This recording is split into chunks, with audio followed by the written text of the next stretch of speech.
Good evening, everyone. Welcome back to iQuanta, and we will continue with what we were doing yesterday.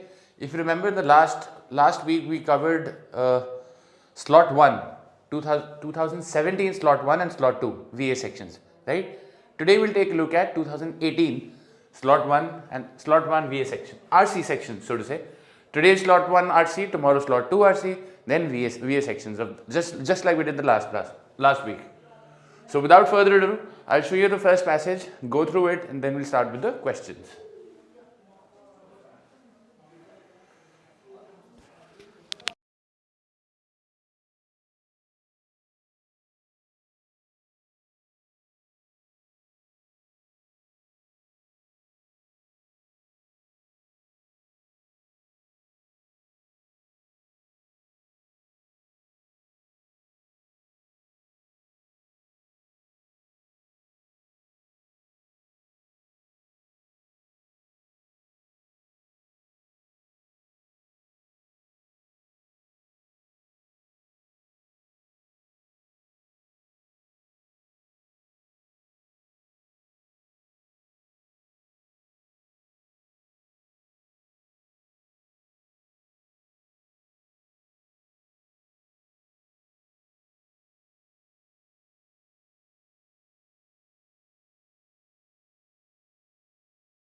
Shall I turn the page?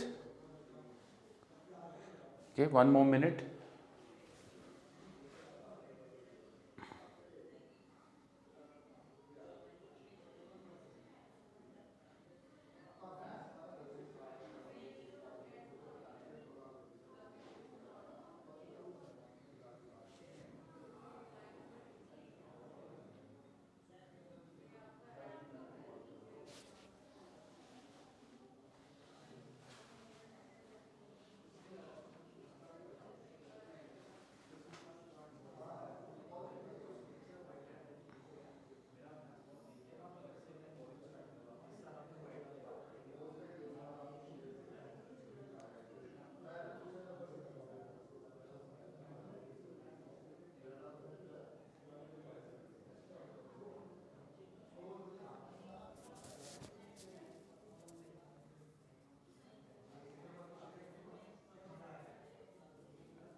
Okay, next page.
Hello, hi.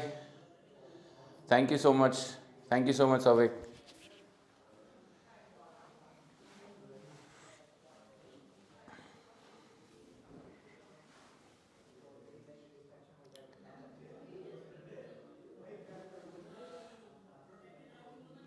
Okay, Ji, Naya. We'll wait for others to also finish.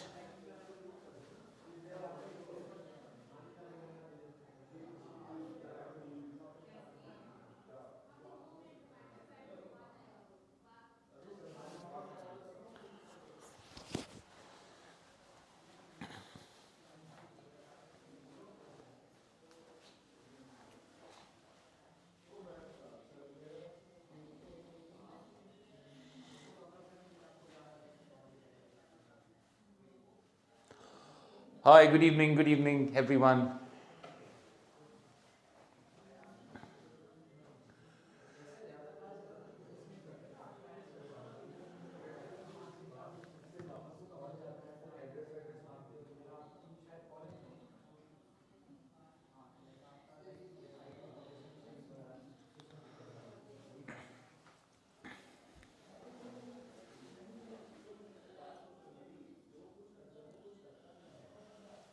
क्या problem हो रही है शौफिक बताइए.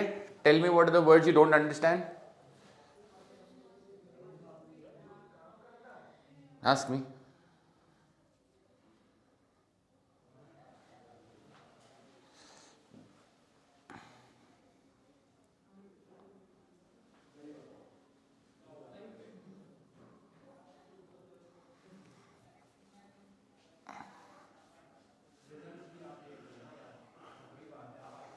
Alright, so the passage is basically talking about pollution and what we can do to, why we are causing it and what we can do to avoid it.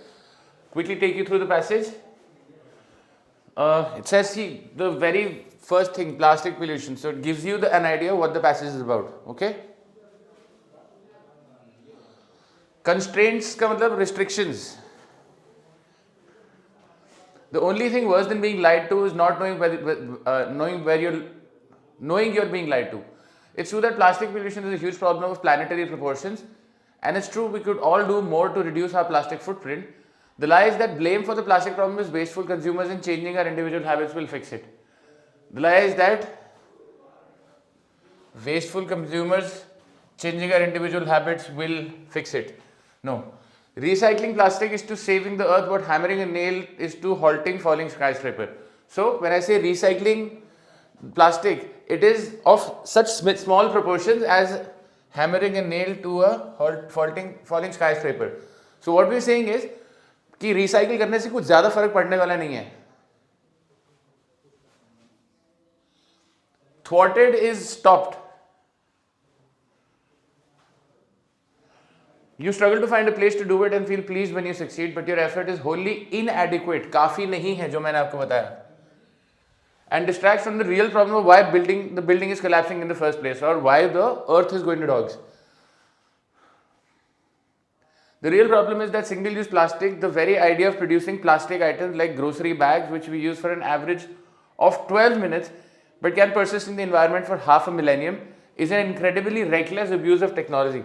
Encouraging individuals to recycle more will never solve the problem of massive production of single-use plastic that should have been avoided in the first place. As an ecologist and evolutionary biologist, I have had a disturbing window into the accumulating literature on the hazards of plastic pollution.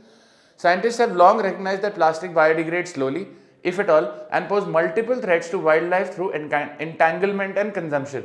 आपने देखा होगा, a lot of sea animals get entangled in plastics. या वो कुछ consume भी कर लेते हैं प्लास्टिक खा लिया तो ऑब्वियसली दे है. More recent report highlights dangers posed by absorption of toxic chemicals in the water and by plastic odors that mimic some species natural food.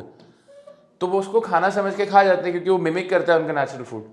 Plastics also accumulate up the food chain and studies now show that we are highly likely ingesting it ourselves in seafood. हम भी seafood खाते हैं, right? Beginning in the 1950s, big beverage companies like Coca-Cola and Anheuser-Busch, along with Philip Morris and others, formed a non-profit called Keep America Beautiful. Its mission was to educate and encourage environmental stewardship in the public. At face value, these efforts seem benevolent, but they obscure the real problem. मतलब देखने पे आपको लगता है कि हाँ बहुत सही काम हो रहा है, लेकिन वो असली प्रॉब्लम को छुपा देते हैं. Which is the role that corporate polluters play in plastic problem. This clever misdirection has led journalists and other Heather Rogers to describe Keep America Beautiful as the first corporate greenwashing front, as it has helped shift the public focus to consumer recycling behavior and actively thwarted legislation that would increase extended producer responsibility. Thwarted legislation जो producer responsibility बढ़ाती for waste management. So guys this is basically the lie being given to us. Okay, हमको बोल रहे हैं कि हम लोग ज़्यादा पोल्यूशन फैला रहे हैं, बट ऐसा है नहीं. It is the major companies. The greatest success of keep America beautiful has been to shift the owners of environmental responsibility on to the public while simultaneously becoming a trusted name in the environmental movement. ठीक है, ये भी ठीक है. आपने बोल दिया ये भैया एनवायरमेंट जो पोल्यूशन हो रहा है ये सारा पब्लिक की वजह से हो रहा है, आपने सारा ओनर्स हमारे ऊपर डाल दिया. So what can we do to make responsible use of plastic reality? First, reject the lie. Litterbugs are not responsible for the global ecological disaster of plastic. Humans can only function to the best of their abilities given time, mental bandwidth and systemic constraints. Constraint मतलब restriction, हम जो चीज़ें नहीं कर सकते.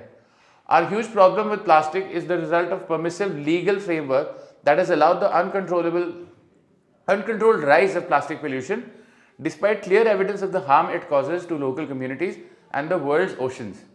Recycling is also too hard in most parts of the US and lacks the proper incentives to make it work well.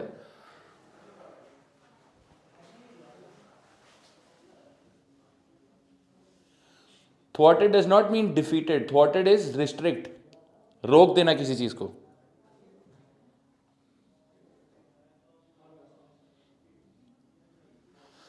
ठीक है. So I think it's an easy passage, an enlightening passage, but easy. Which of the following interventions would the author most strongly support? Intervention as in इनमें से क्या ऐसा है जिसको author support करेगा?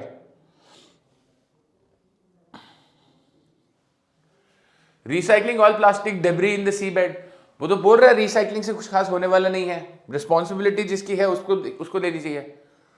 Having all consumers change their plastic consumption habits.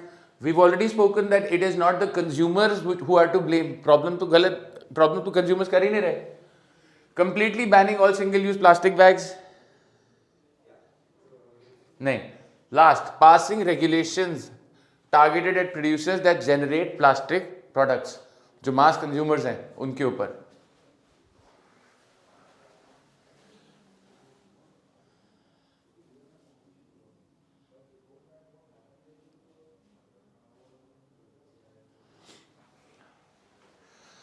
कभी कभी अगर पैसेज पढ़ के नहीं समझ में आया तो आपको आगे तो चलना ही पड़ेगा. इतना टाइम तो है नहीं कि आप दोबारा पैसेज पढ़ें.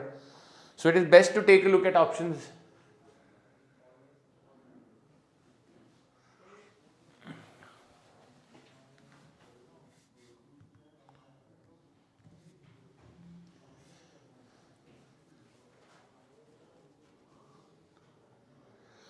The author lists all of the following as negative effects of the use of plastic except. So out of these four, 3 will actually be a negative effect of the use of plastics.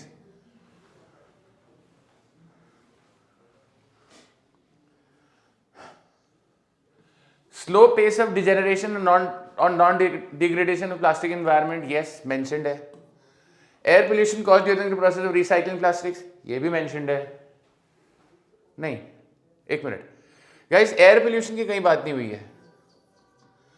सी देखते हैं. Poisonous chemicals release in the water and food we consume. We spoke about ingesting it. Yes, this is also present. Adverse impacts on the digestive systems of animals exposed to plastic. Yes, because they consume it. ये भी mentioned है. Air pollution की बात कहीं नहीं हुई. So this is the right answer.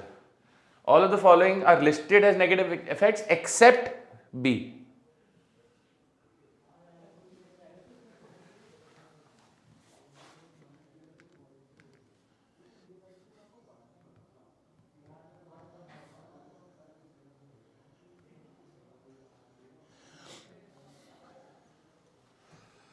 In the first paragraph, the author uses lie to refer to. Lie जो हमने बात करी है throughout, जो हमें बोल रहे हैं कि आप कंज्यूमर्स अगर अपनी प्लास्टिक हैबिट्स चेंज करेंगे तो एनवायरनमेंट ठीक हो जाएगा.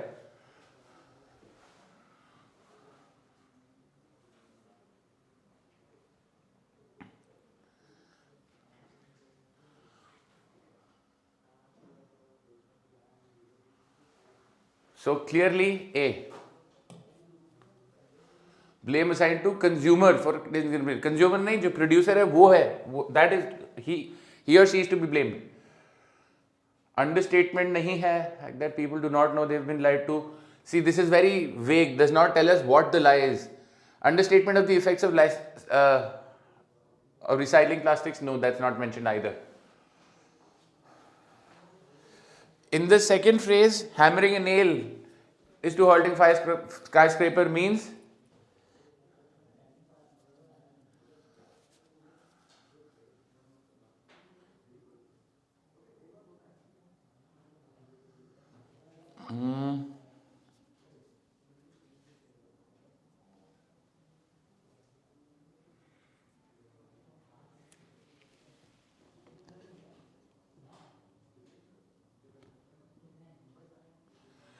relying on emerging technologies to mitigate the ill effects of plastic pollution, no.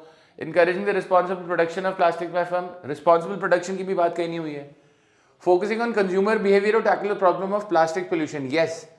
हमने बोला था ना कि आप बोल रहे हो कि आप प्लास्टिक रिसाइकलिंग शुरू कर दो या consumer should start using plastic properly.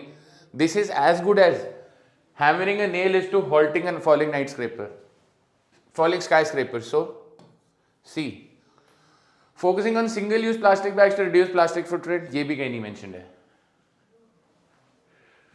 It can be inferred that the author considers the Keep America Beautiful organization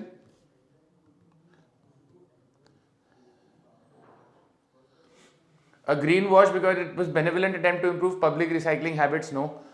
A sham as it diverted attention away from the role of corporates in plastics pollution, clearly B. ये तो हमने पहली passage में ही समझ में आ गया था ये तो. An important step in sensitizing producers to the need of tackle, no, not that. D. An innovative example of collaborative corporate social responsibility initiative, no. The answer is clearly B.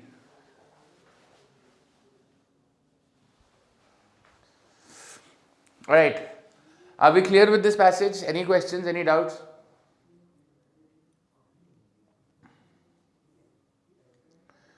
कुछ पूछना है?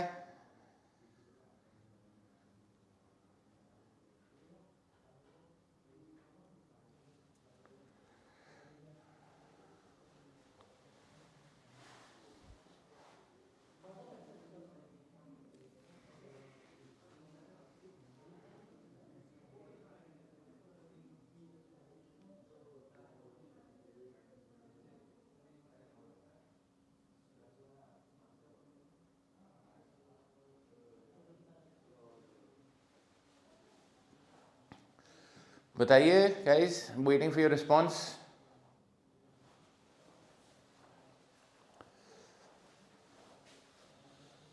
No? Alright, cool. ठीक है.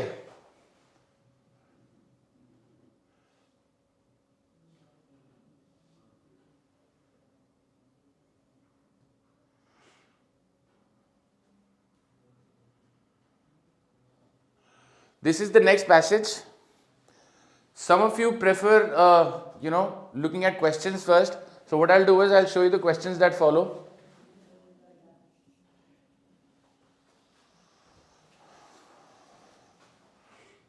You can take a screenshot. This is the first question. The second one, screenshot please. The third one. Fourth. And fifth.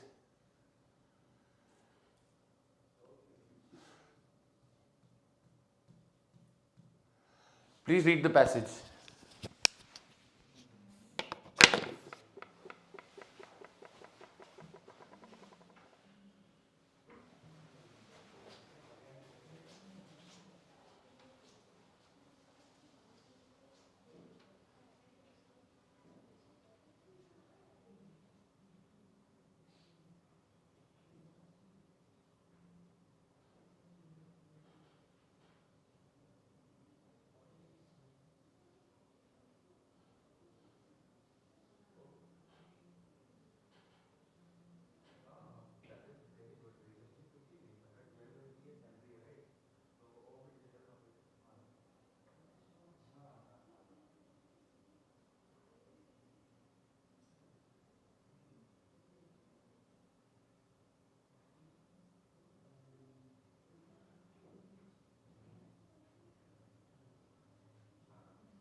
So Vidushi, what we're doing is basically we're taking a look at the 2018 slot 1 RC section today.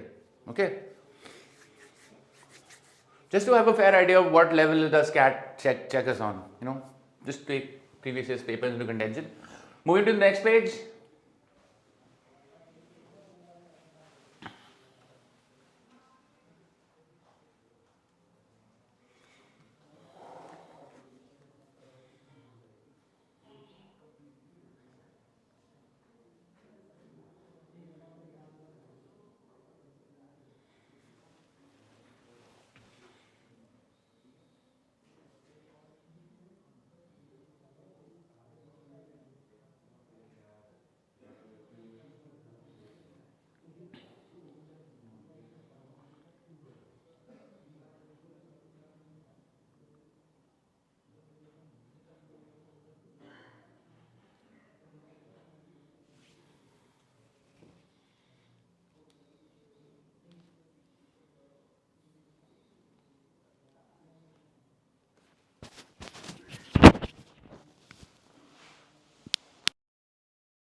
Okay.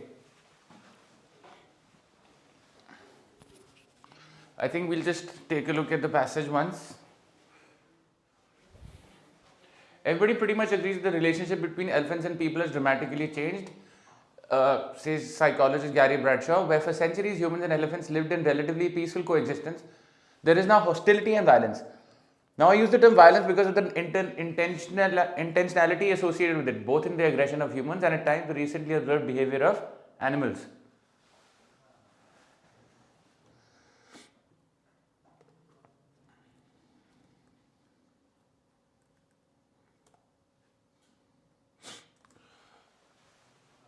Yeah, typically elephants Elephant researchers have cited a cause of aggression, a high levels of testosterone in newly matured male elephants, or the competition for land and resources between elephants and humans.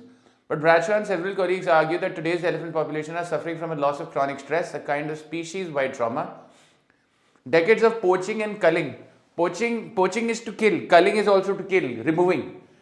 Habitat loss, they claim, have so disrupted the intricate web of familial and societal relations by which young elephants have traditionally been raised in the wild and by which established elephants lead herds are governed, that what we are now witnessing is nothing less than a precipitous collapse of elephant culture.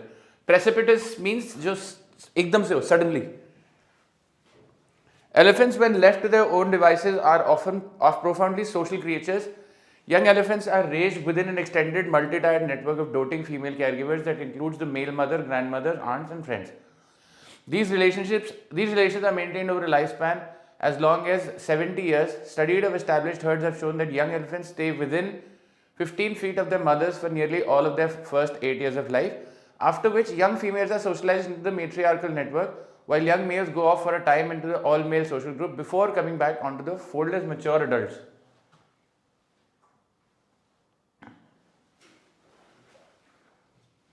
This fabric of elephant society, Bradshaw and colleagues demonstrate, has effectively been frayed by years of habitat loss and poaching.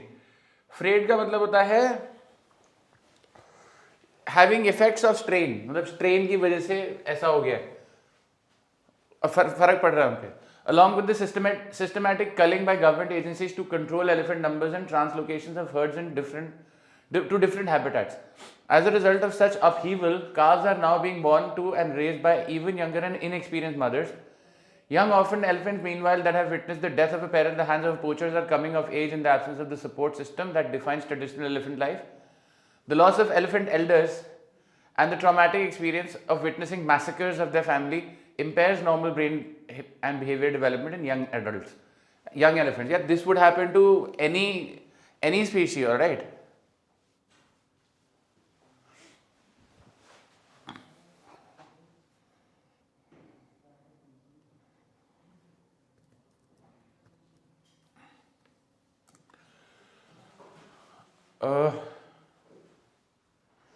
What Bradshaw and her colleagues describe would seem to be an extreme form of anthropocentric conjecture. Conjecture is conclusion.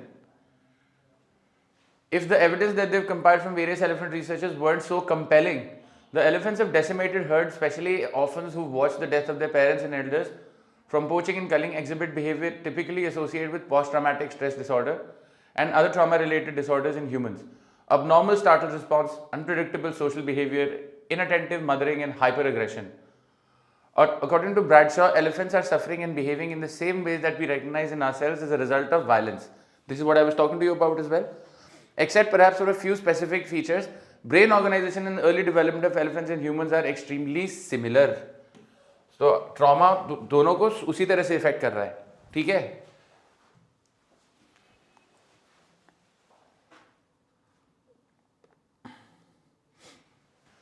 Which of the following statement best expresses the overall argument of the passage?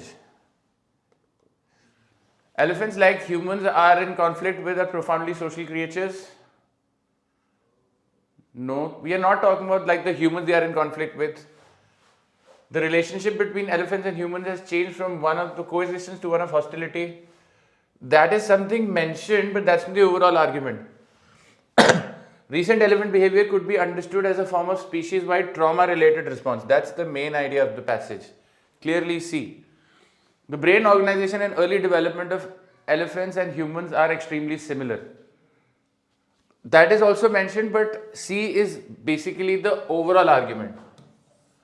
Best answer is C.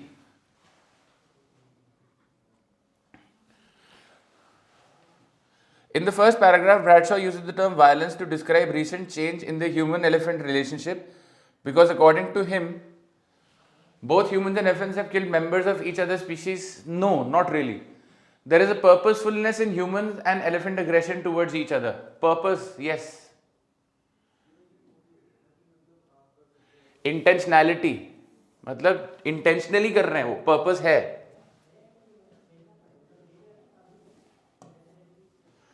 Human-elephant interactions have changed their character over time.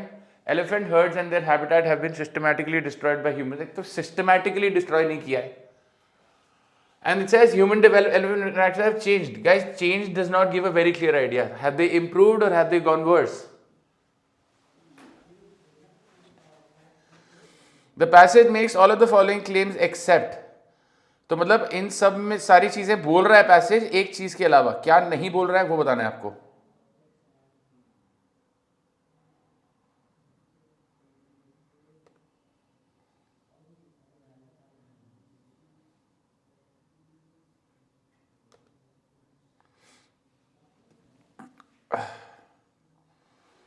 Elephant mothers are evolving newer ways of rearing their calves to adopt to energy. They are not evolving newer ways. In fact, हमने बोला inefficient mothering हो रही है, ठीक है? So they haven't adopted, they haven't evolved. I think A is clearly your answer. B says the elephant response to deeply disturbing experiences similar to that of the humans. Yes, this is mentioned. Elephants establish extended and enduring family relationships as shown to humans. Yes, that is also true. Human actions such as poaching and culling have created stressful conditions for elephant communities. Absolutely. A is the best answer.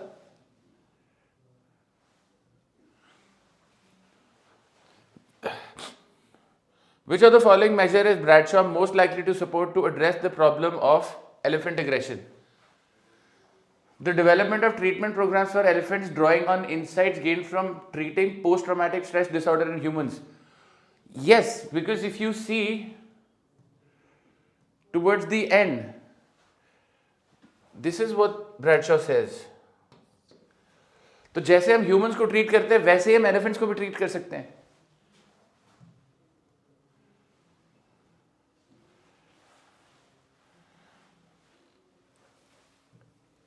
A looks good. Let's take a look at others as well. Funding of more studies to better understand. मतलब यहाँ तो हम बात कर रहे हैं funding की. Funding is not something he's spoken about. To better understand the impact of testosterone on male elephant aggression, this is only one thing. Studying the impact of isolating elephant calves on their early brain development, behavior and aggression. No, we will not say isolating elephant calves. No. Increased funding for research into the similarity of humans? Not really.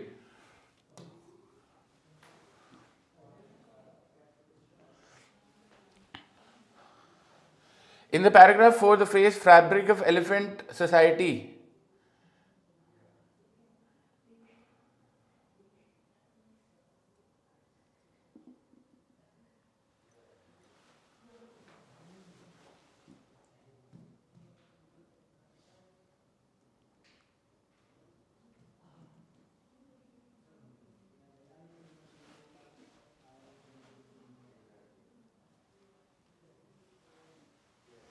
यहाँ पर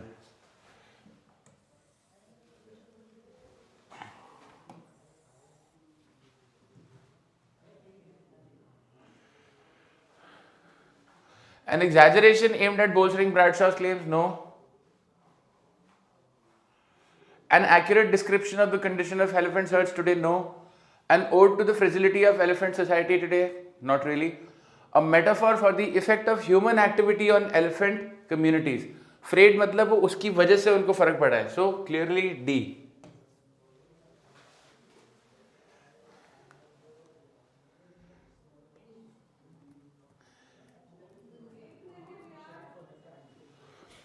I hope this is clear. Any doubts, any questions?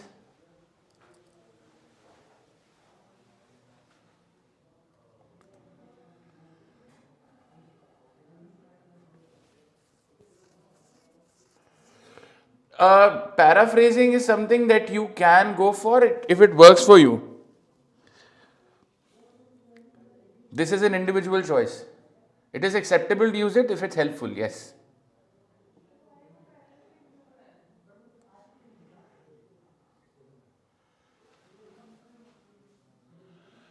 A says it is an exaggeration. Exaggeration मतलब किसी चीज को बढ़ा चढ़ा के बोलना, or like a hyperbole. There is no exaggeration here. Based on exaggeration itself, I can eliminate A. कोई exaggeration नहीं हुआ है.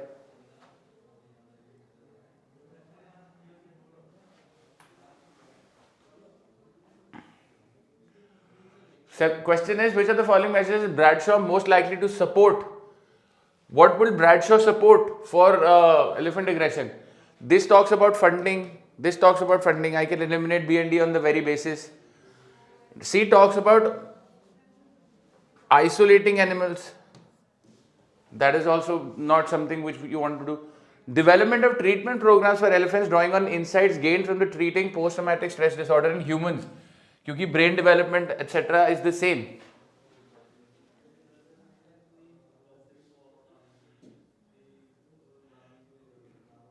This is the next passage.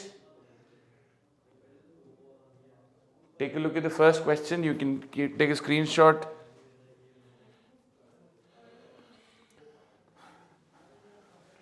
Vidushi, paraphrasing, I don't think you need to get into it. Ronaldo, Vidushi, both of you have asked me this question. Paraphrasing is repeating everything that is being said. Rather than paraphrasing, you should follow mind mapping. Rather than repeating everything in a passage, use paragraph, you should probably try and go for, probably make notes if you want, or if you can remember it. Rather than remembering the entire passage, try and remember the structure of the passage. Rather than remembering what the passage is saying, try and remember in which part of the passage is what information given. That is more helpful.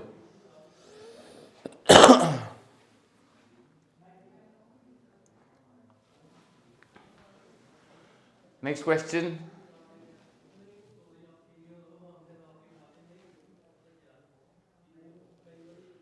Third question.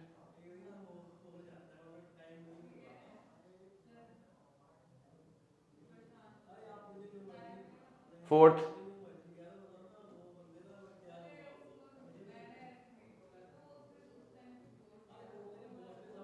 Fourth.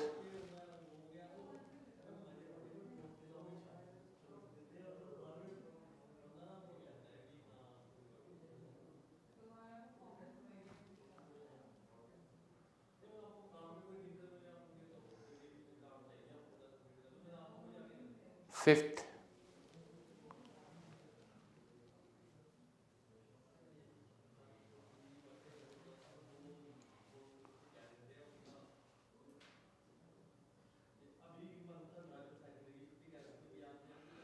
All right.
Shall, shall we move to the next page?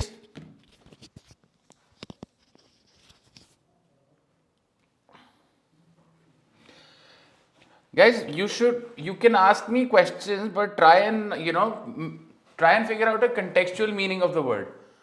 You can't be asking questions while attempting a passage, right? So try and get used to it right away.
Done?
Yes, please. Let me know if you're done.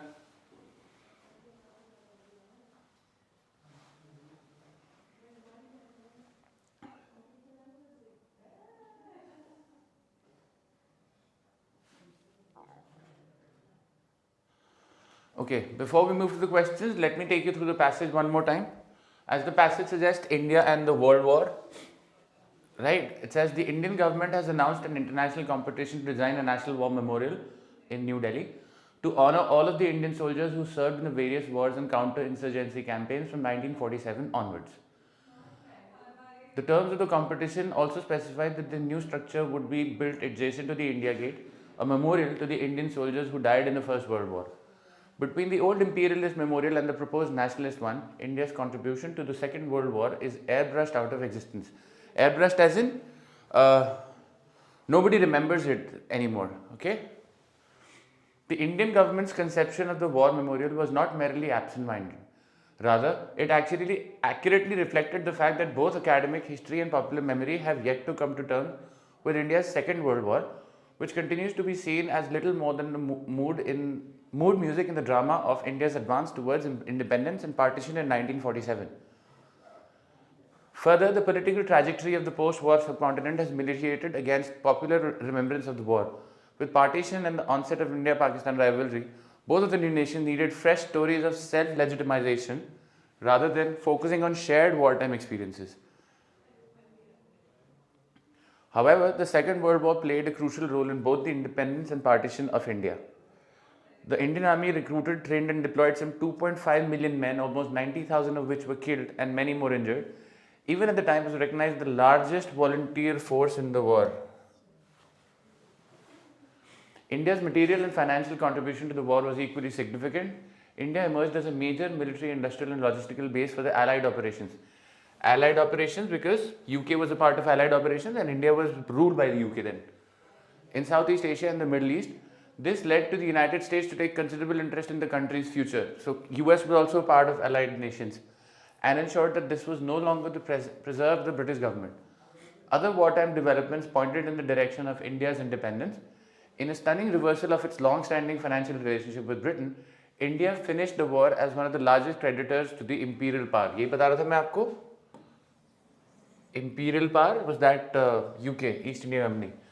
Such extraordinary mobilization for war was achieved at great human cost, with the Bengal famine the most extreme manifestation of widespread wartime deprivation. The costs on India's home front must be counted in millions of lives. Indians signed up to serve in the war and home fronts for a variety of reasons. Many were convinced that their contribution would open the door to India's freedom. The political and social churn triggered by the war was evident in the massive waves of popular protest and unrest that washed over rural and urban India in the aftermath of the conflict. This turmoil was crucial in persuading the Attlee government to rid itself of the incubus of ruling India. Attlee government was then the United Kingdom, England. 70 years on, it is time that India engaged with the complex legacies of the Second World War. Bringing the war into the ambit of the new national memorial would be a fitting, if not overdue, recognition that this was India's war. So basically, we're saying that the contribution of India in the Second World War has been forgotten. India is trying to gain it back, right? Easy passage again. The first question says, in the first paragraph, the author laments the fact. Laments matlab regret. The new war memorial will be built right next to the India Gate? No. There is no recognition in the Second World War. This is the entire passage, the main crux of the passage as well. And that's what's being said in the first paragraph itself.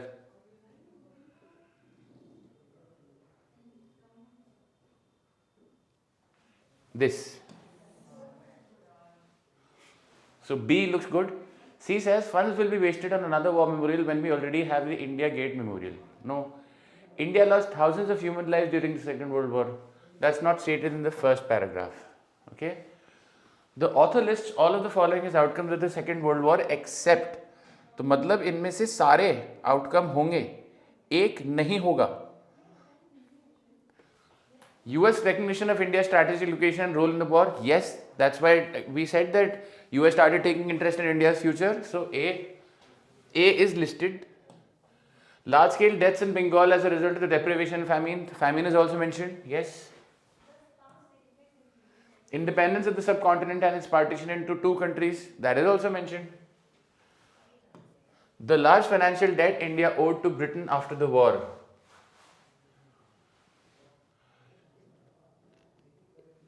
India owed to Britain. So it was not India owed to Britain, actually Britain owed to India. D is contradictory. D is the best answer. The phrase mood music is used in the second paragraph to indicate that the Second World War setting the stage, mood music, background music की जैसा, ठीक है? Setting the stage for the emergence of India-Pakistan rivalry in the subcontinent? No. A backdrop to the subsequent independence and partition of the region. If you see,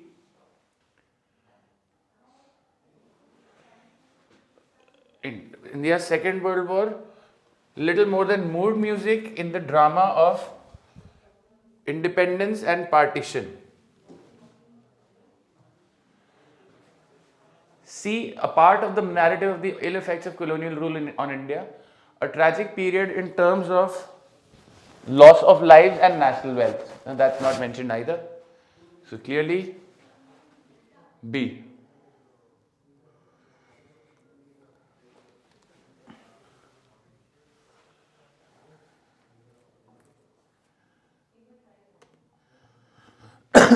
The author suggests that a major reason why India has not so far acknowledged its role in the Second World War is that wants to forget the human and financial toll of the war on the country has been focused on building an independent non-colonial political identity. Yes, इस पे focus था, इसीलिए India has not so far acknowledged its role in the Second World War. Now it is acknowledging it.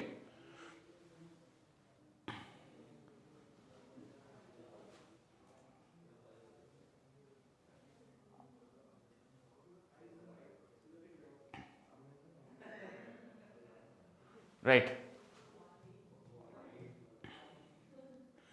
C says views the war as a predominantly allied effort with India playing only a supporting role. Blames the war for leading to the momentous partition of the country. No. In fact, not blames the war, kind of praises the war.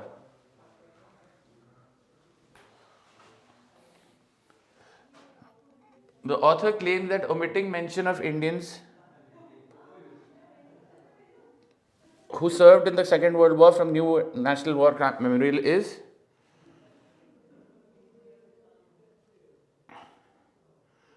omitting mention of omitting is leaving out. Who served in Second World War from the new National Memorial is a reflection of misplaced priorities of the post-independence Indian government. No, we did not have misplaced priorities, so this is misleading. A reflection of the academic and popular view of India's role in the war. Yes, correct. C says appropriate as their names can always be included in the India Gate Memorial. ऐसा कुछ नहीं बोला उसने. Is something which can be rectified in the future by constructing a separate memorial. Clearly not.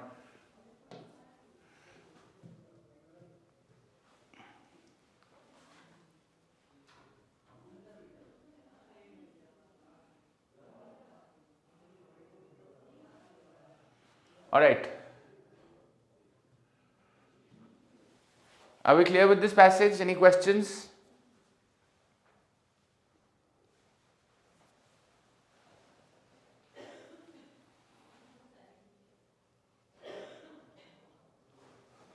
हाँ जी बताइए.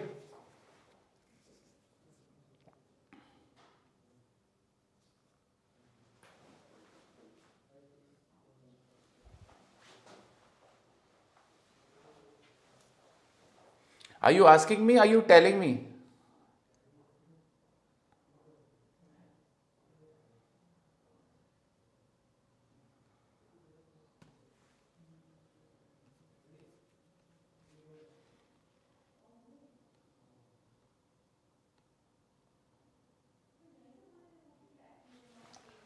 Okay.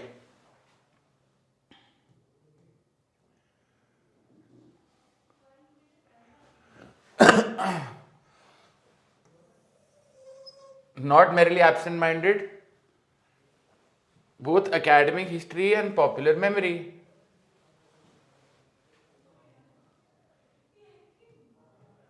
यही तो लिखा है इसमें, academic history and popular memory. Clear है विदुषी?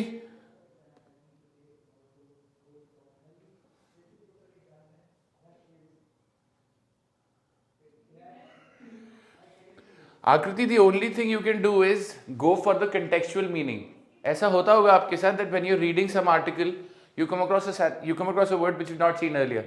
What you need to do in that case is, but you are able to make an educated guess, right? Based on what the author is saying, the context, etc. आपको एक idea हो जाता है उस word का meaning क्या है. It may not be exact, but idea तो हो जाता है. We have to go ahead with that idea because you can't use a dictionary there, and you are going to,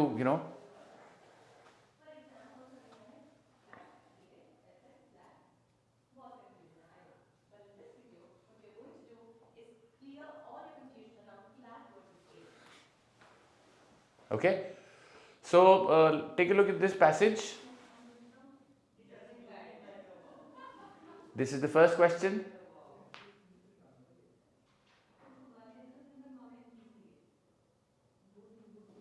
Take a screenshot. Second question.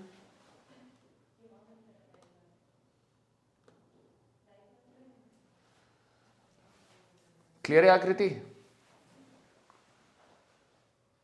Third question.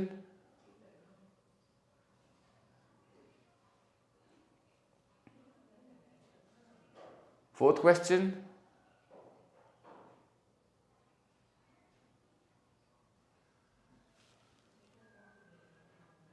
And the fifth question. ठीक है? I'll give you time to read the passage.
Shall I turn the page?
Let me know when you're done.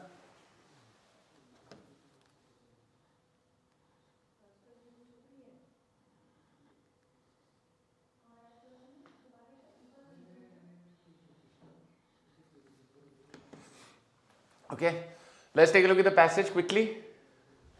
Economy and happiness. Economists have spent most of the 20th century ignoring psychology, positive or otherwise, but today there is a great deal of emphasis on how happiness can shape global economies or, on a small scale, successful business practice. This is driven in part by a trend in measuring positive emotions, mostly so that they can be optimized. Neuroscientists, for example, claim to be able to locate specific emotions such as happiness or disappointment in particular areas of brain. Wearable technologies such as Spire offer data-driven advice on how to reduce stress. We're no longer just dealing with happiness in a philosophical or romantic sense. It has become something that can be monitored and measured, including by our behavior, use of social media, and bodily indicators such as pulse rate and facial expressions. There is nothing automatically sinister about this trend, but it is disquieting that the business and experts driving the quantification of happiness claim to have our best interests at heart, often concealing their own agendas in the process. In the workplace, happy workers are viewed as win-win. Work becomes more pleasant and employees more productive. But this is now being pursued through the use of performance evaluating wearable technology such as Human Eyes or Virgin Pulse, both of which monitor physical signs of stress. So we're talking about stress, physical signs of stress and activity towards the goal of increasing productivity. Cities such as Dubai, which has pledged to become the happiest city in the world, dream up ever more elaborate and intrusive ways of collecting data on well-being, to the point where there is now talk of CCTV cameras to monitor facial expressions in public spaces. New ways of detecting emotions are hitting the market all the time. One company, beyond verbal, aims to calculate moods conveyed in a phone conversation, potentially without the knowledge of at least one of the participants. And Facebook demonstrated that it could influence our emotions through tweaking our news feeds, opening the door to ever more targeted manipulation in advertising and influence. ये तो आपने भी देखा होगा. Something that you click on once, the algorithm is such that it keeps on popping up over and over again. As the science grows more sophisticated and technologies become more intimate with our thoughts and bodies, a clear trend is emerging where happiness indicators who once used as a basis to reform society, challenging the obsession with money that GDP measurement entrenches, they are increasingly used as a basis to transform or discipline individuals. Happiness becomes a personal project that each of us must now work on, like going to the gym. Since the 1970s, depression has come to be viewed as a cognitive or neural defect in the individual and never a consequence of circumstances. Thank you to Sigmund Freud. Okay? All of this simply escalates the sense of responsibility each of us feels for our own feelings, and with it, the sense of failure when things go badly. A society that deliberately removed certain sources of misery, such as precarious and exploitative employment, may well be happier one, but we won't get there by making this single, often fleeting emotion the overarching goal. Interesting passage.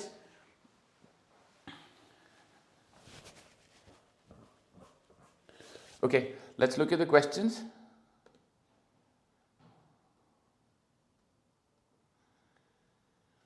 According to the author, wearable technologies in media are contributing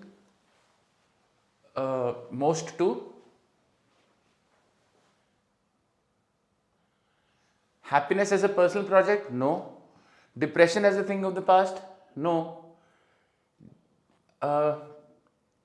Making individuals aware of stress in their lives? No, we're not making individuals aware of stress. We are trying to figure out. No. We are not trying to make individuals aware. We are trying to gauge what makes them stressed out. So we are basically disciplining individuals to be happy. We are figuring out what makes them unhappy and then working towards it. C is the best answer. I hope this is clear.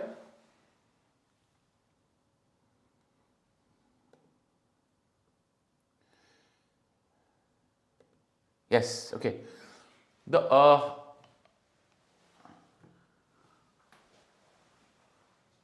author's view would be undermined by which of the following research findings? पहले author का view क्या है? Stakeholders, author बोल रहा है कि there are people around the world who are trying to find out keys to happiness. Okay? I think undermine करना है तो इसका opposite state कर दीजिए, which is given clearly. Stakeholders globally are moving away from collecting data. No, they are moving into it.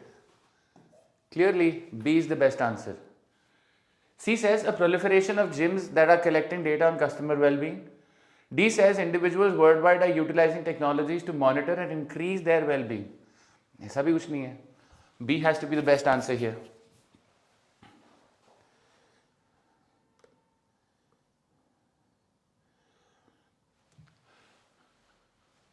A proliferation of gyms, this is too specific. ये तो कहीं भी नहीं mentioned है.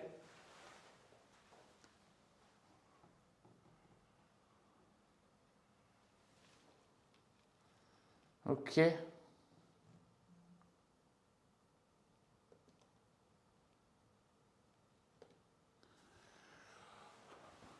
According to the author, Dubai is on its way to becoming one of the world's happiest cities. Is it on its way or is it trying? It is trying. It's not on its way. Collaborates with Facebook to selectively influence its inhabitants' mood? No. Develops sophisticated technologies to monitor its inhabitants' state of mind? Yes. ये misleading है. It's not on its way. It wants to be. Incentivize companies that prioritize worker welfare? Nowhere has that been mentioned. Okay.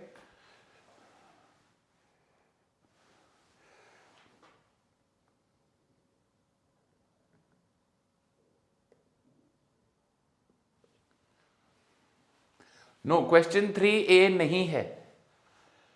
I hope you understand why it is not A.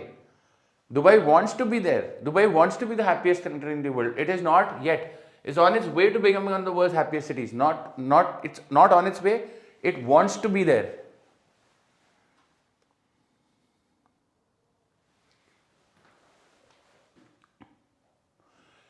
In the author's opinion, the shift in thinking in the 1970s was a welcome change from the earlier view that depression could be cured by changing circumstances. No.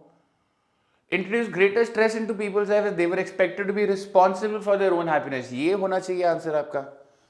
Put people in touch with their own feelings rather than depending on psychologists. ये भी कहीं नहीं है. D says reflected the emergence of neuroscience as the authority on human emotions. No, guys, if you take a look at this,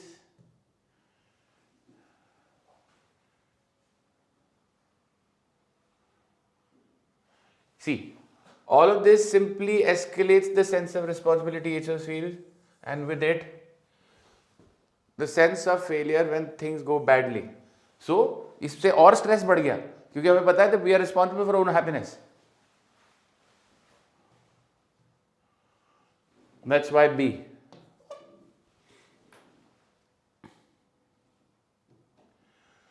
From the passage, we can infer that the author would like economists to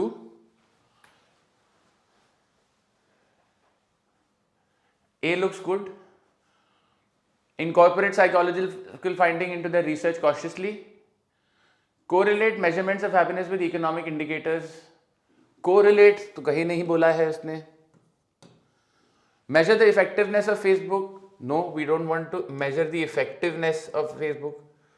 Work closely with neuroscientists to understand human behavior. Human behavior, guys, is too vast a topic. We are only talking about stress. Only option A is correct.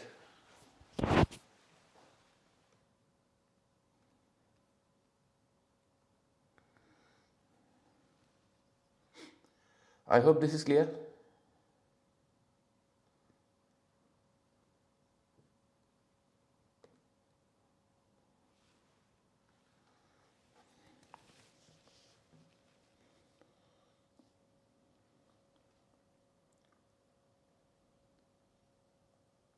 Yes, okay. Next passage.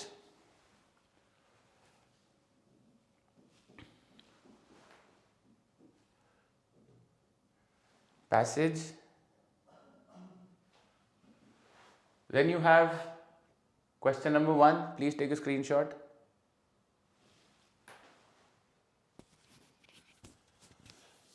Keep practicing RC, new gamer. You will get to know. समझ में आ जाएगा आपको. Trap जैसे वो था ना, Dubai is on its way to becoming the happy city. That was a trap. So clearly उसकी language is slightly different. They match the vocabulary. So vocabulary match कर देंगे लेकिन meaning change कर देंगे. तो देखना पड़ेगा. It will come with experience. Don't worry. Next question. Please take a screenshot.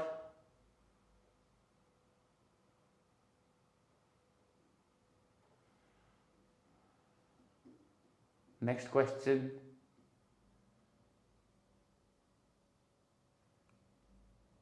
Next question.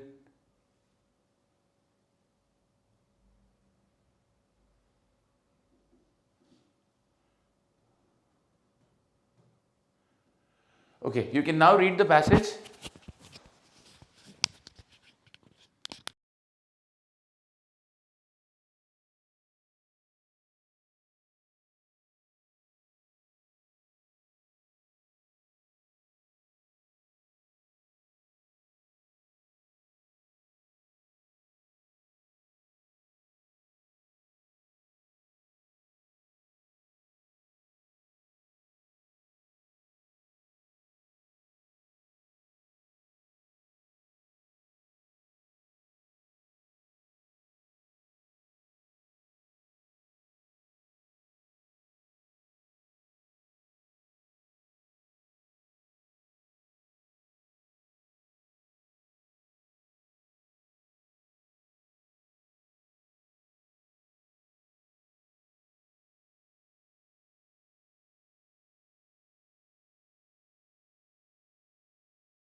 Next slide.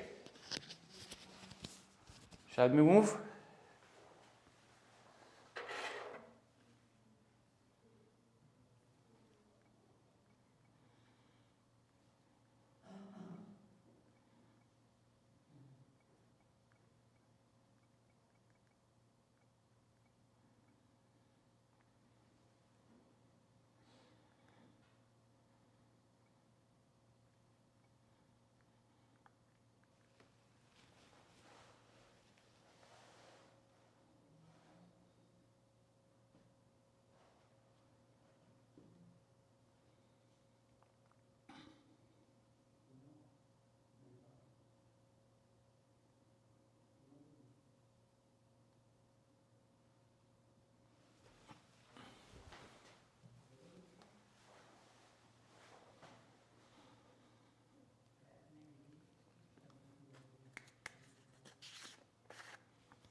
तो I think हो गया अब तक.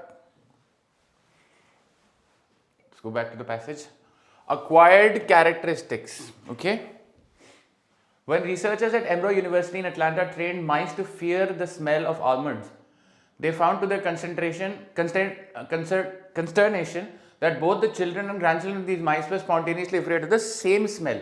Acquired characteristics. Okay. That is not supposed to happen. Generations of school children have been taught the inheritance of acquired characteristics is impossible.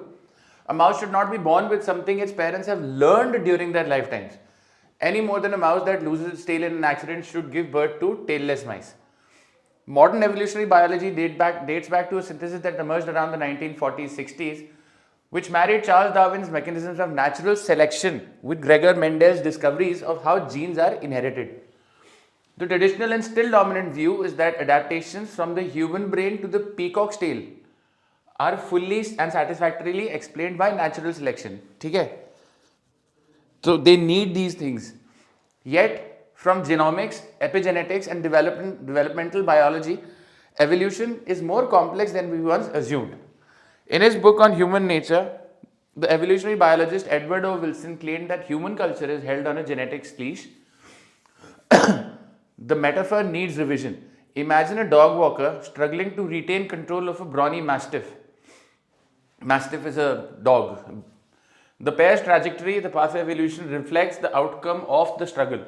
Now imagine the same dog walker struggling with multiple dogs on leashes of varied lengths, with each dog tugging in different directions. All these tugs represent the influence of developmental factors, including epigenetics, antibodies and hormones passed on by parents, as well as the ecological legacies of and culture they bequeath.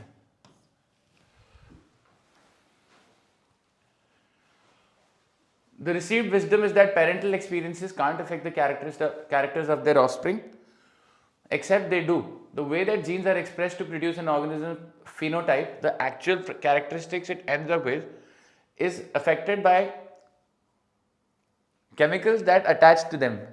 Everything from diet to air pollution to parental behavior can influence the addition or removal of these chemical marks, which switches genes on or off.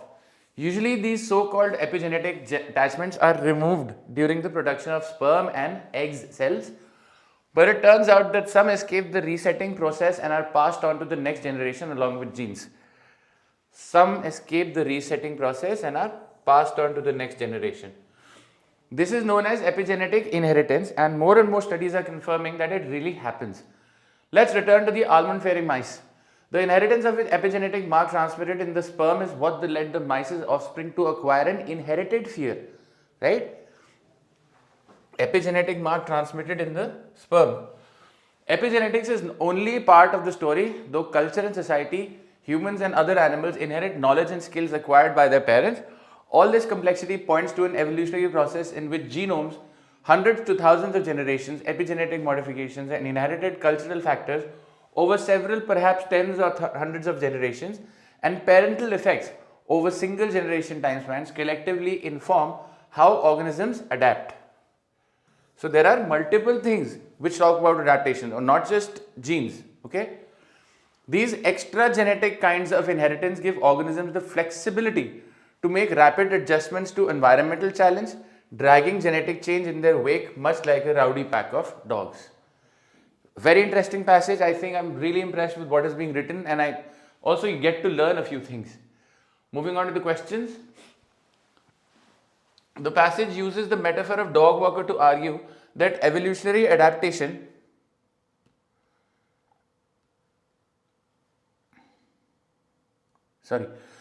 that evolutionary adaptation is most comprehensively understood as being determined by, so there are multiple things: genetic, epigenetic, developmental factors, and ecological legacies. If you remember, we underlined these things while reading the passage. Socio-cultural, this is where it goes wrong. Ecological, hormonal, extragenetic, and genetic legacies. No. Extragenetic, genetic, epigenetic, and genomic legacies. Best answer is A. This is actually a very time-taking question. For this, you'll have to go back to the passage. You'll have to read everything that is mentioned unless you remember it. Okay, I would say this is not a difficult question, but a time-consuming question. So it would be fine even if you choose to not attend this question. Anyway, which of the following options best describes the author's argument? Now, this is a direct question because you've read the passage and you're able to figure out what the author is saying.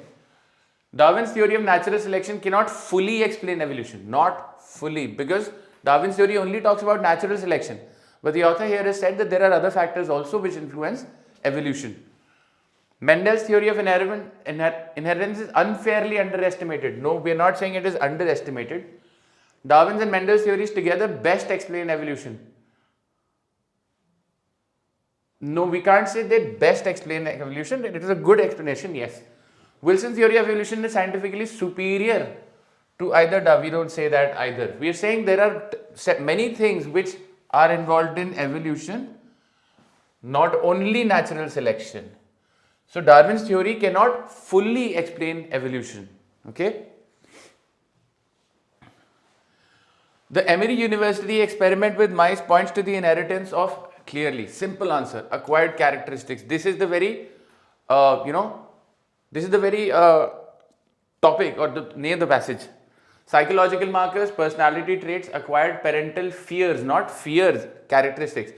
Although this characteristic that we're talking about is a fear, but it's not only fear that inherits. There are other things as well. Which of the following, if found to be true, would negate the main message of the passage? Guys, this is very similar to Darwin. A study indicating the primacy of ecological impact? No. A study highlighting the criticality of epigenetic? No. A study affirming the sole influence of natural selection? Matlab, it is only natural selection which talks about evolution. We have said no, there are many factors which are involved. Hence, C would negate the main message of the passage. A study affirming the influence of social cultural markers on evolutionary process? No, that's not the case either. And that brings us to the end of 2018 VAR RC slot 1 CAT. I hope this is clear. Any questions that you have, please feel free to ask.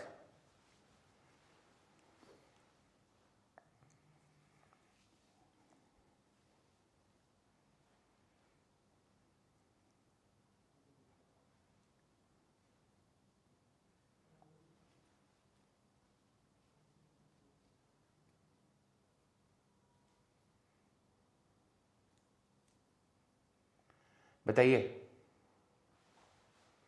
All good? I hope you've been able to take something away from the class. Great then, guys. Thank you again for joining me. I will see you again tomorrow. We will be taking a look at slot 2 2018 RC itself, right? Till then, take care. I'll see you tomorrow. Thank you.